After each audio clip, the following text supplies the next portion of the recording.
the conviction was had or confirmed to state his opinion as to whether the application should be granted or refused, together with his reason for such opinion, and also to forward with the statement of such opinion a certified copy of the record of the trial of such record therefore as exist।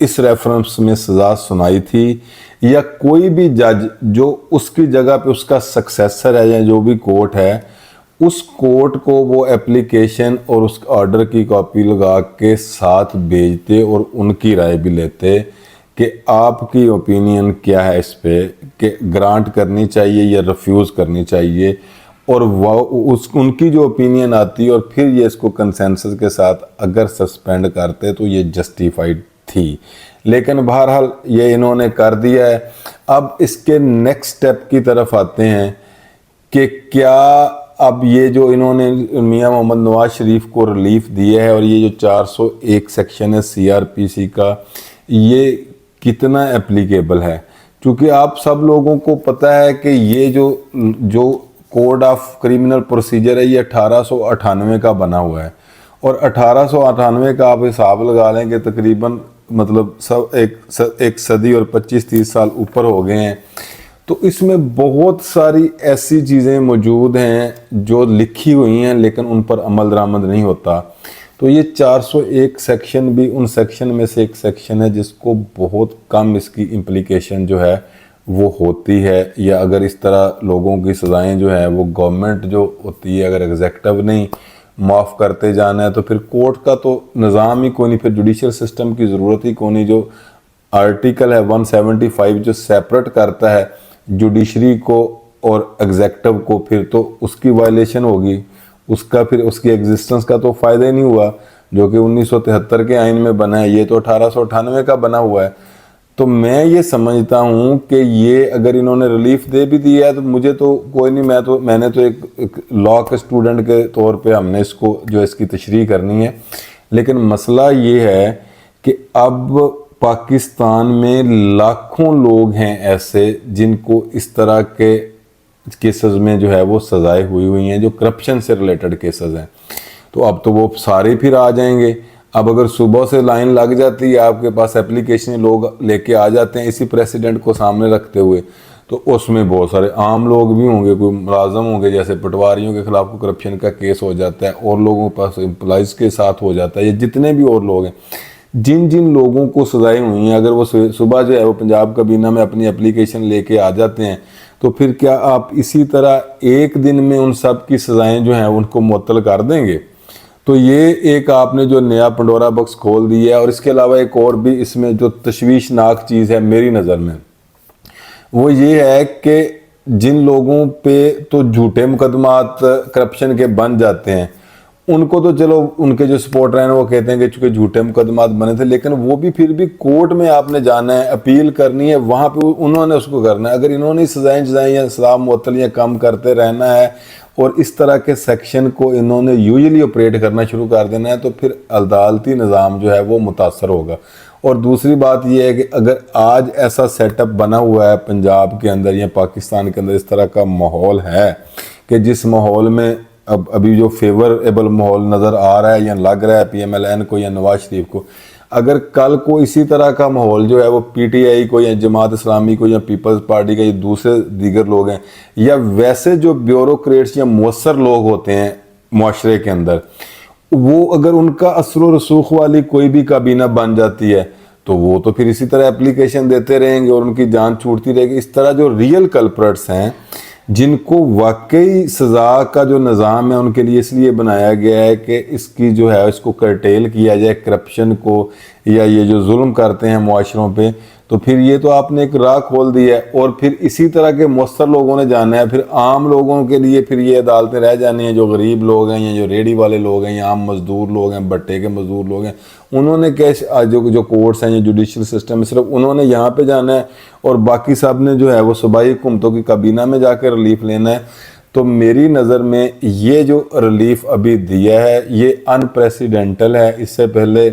بہت کم ایسا ہوتا ہے کہ اس طرح کسی کو بھی جو ہے وہ سزا معطل کی جائے۔ کوئی بھی چیز جو ہوتی ہے وہ تھرو پراپر چینل جو ہے، چونکہ ایک جوڈیشل سسٹم یہاں پہ موجود ہے، وہ انڈیپینڈنٹ آف جوڈیشری جو ہے اس کا کنسیپٹ ہے کانسٹیٹیوشن کے اندر۔ اور جب ہمارے لیڈران جو ہیں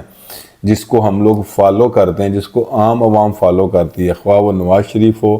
خواہ وہ عمران خان ہو یا بلاول بھٹو زرداری ہو یا سراج الحق ہو یا مولانا فضل الرحمان، جتنے بھی ہماری پولیٹیکل پارٹیز کے لیڈران ہیں، اگر انہوں نے ریلیف لینا ہے ایگزیکٹو کے تھرو اور عوام نے جانا ہے عدالتوں میں، تو اس کا مطلب تو یہ ہو گیا کہ پھر وہی جو ہم بات کرتے ہیں کہ طبقات دو کی جو ڈسکریمنیشن ہے، جو سوشل ڈسکریمنیشن ہے، کہ امیر اور بااثر لوگوں کے لیے اور بڑے لوگوں کے لیے اور قانون ہے اور عام غریب لوگوں اور عوام کے لیے اور قانون ہے، تو اس طرح سے یہ سوشل ڈسکریمنیشن ہے، یہ چلیں کوئی ریاستی ادارے ہوں جن کو ہم الزام لگاتے ہیں، اسٹیبلشمنٹ پہ لگا دیتے ہیں، بیوروکریسی پہ لگا دیتے ہیں، جوڈیشری پہ لگا دیتے ہیں، تو وہ تو چلیں کرتے پھریں تو ٹھیک ہے۔ تو جو آپ پولیٹیشن ہیں، جو آپ اپنے آپ کو کہتے ہیں کہ ہم حقیقی نمائندے ہیں عوام کے، آپ میں اور عوام میں تو اس طرح کا فرق نہیں ہونا چاہیے۔ آپ کو تو عوام نے فالو کرنا ہے، تو آپ وہی رستہ اختیار کریں جو عوام کے لیے جو رستہ ہے، تاکہ لوگ یہ سمجھیں کہ یہ ہمارے اپنے ہیں، یہ ہمارے اصل نمائندے ہیں۔ تو یہ اس طرح کی جو ایک وی آئی پی قسم کا پروٹوکول یا وی آئی پی قسم کا ریلیف جو ہے، ٹھیک ہے اگر 401 میں پروویژن ہے، آپ نے لے لیا ہے، میں یہ نہیں کہتا، لیکن اس کا جو تاثر ہے عام آدمی پر، جو آپ کا ووٹر ہے، جو آپ کا سپورٹر ہے، چھوڑیں باقی جماعتوں کو، ان پہ، کیونکہ ان کو تو یہ سہولت حاصل نہیں ہے۔ وہ بہت سارے لوگ جو ہیں وہ جیلوں میں پڑے ہوئے ہیں۔ اب جتنے بھی لوگ جیلوں میں پڑے ہوئے ہیں، اگر وہ کل کو اپلیکیشن دے دیتے ہیں تھرو جیل سپریڈنٹ یا وایا ای میل کر دیتے ہیں یا رجسٹری کر دیتے ہیں، ان کو بھیج دیتے ہیں، پنجاب کابینہ کو لیٹر لکھ دیتے ہیں، تو پھر کیا ان سب کی ایک دن میں جو ہے وہ سزا یہ معطل کر دیں گے؟ یہ نہیں کر سکیں گے۔ تو اس لیے میں یہ سمجھتا ہوں کہ اس طرح کی پریسیڈنٹ جو ہیں یہ نہیں ہونی چاہیے۔ اس سے جو طبقاتی تفریق ہے اس میں اضافہ ہوتا ہے، اس میں جو ہے یہ نہ ملک کے لیے بہتر ہے یا نہ عوام کے کانفیڈنس کے لیے بہتر ہے۔ تو ہمارے لیڈران کو یا جو ہمارے جو کیبنٹ ہے ہماری، اس کو اس طرح کے ڈیسیجن لیتے ہوئے ان چیزوں کا خیال رکھنا چاہیے۔ Thank you very much.